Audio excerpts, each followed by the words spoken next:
তাকে দেখতে পাচ্ছি এখন ডিপজল তাকে ধরাই দিছে। ডিপজলের মতো লোক অনেক ভালো মানুষ তাহলে আছে যারা অন্যায়কে প্রশ্রয় দেয় না। খুশি হয়েছি যে এখানে মানুষ আছে জেনে।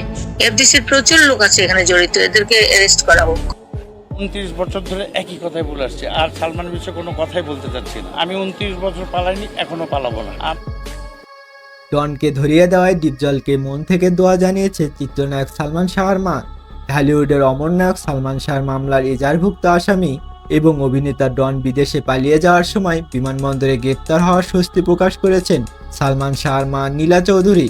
উমরা হজের অজুহাতে পালিয়ে যাওয়ার পথে বিশিষ্ট অভিনেতা ও প্রযোজক মনোয়ার হোসেন ডিপজলের ফোন কলে ডনকে গ্রেপ্তার হয় তাকে আন্তরিক ধন্যবাদ এবং ভালোবাসা ও শুভকামনা জানিয়েছেন নীলা চৌধুরী। ডনের গ্রেপ্তারের খবর পাওয়ার পর আবেগে আপ্লুত হয়ে পড়েন সালমান শাহর মা নীলা চৌধুরী।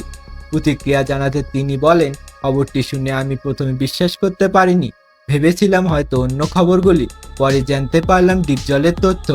সিআইডি বিমানে অভিযান চালিয়ে ডনকে গ্রেপ্তার করেছে। তখন আমার হৃদয়ে শান্তি হয়েছে। ডিপজল যেভাবে ভূমিকা রেখে ডনকে ধরিয়ে দিয়েছে, আমি অন্তর থেকে তার জন্য দোয়া করি।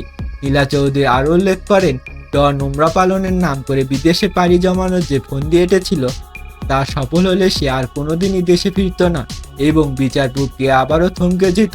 দীর্ঘ 30 দশক ধরে ছেলের নির্মম ও রহস্যজনক মৃত্যুর বিচারের জন্য লড়ে যাচ্ছেন তার পরিবার।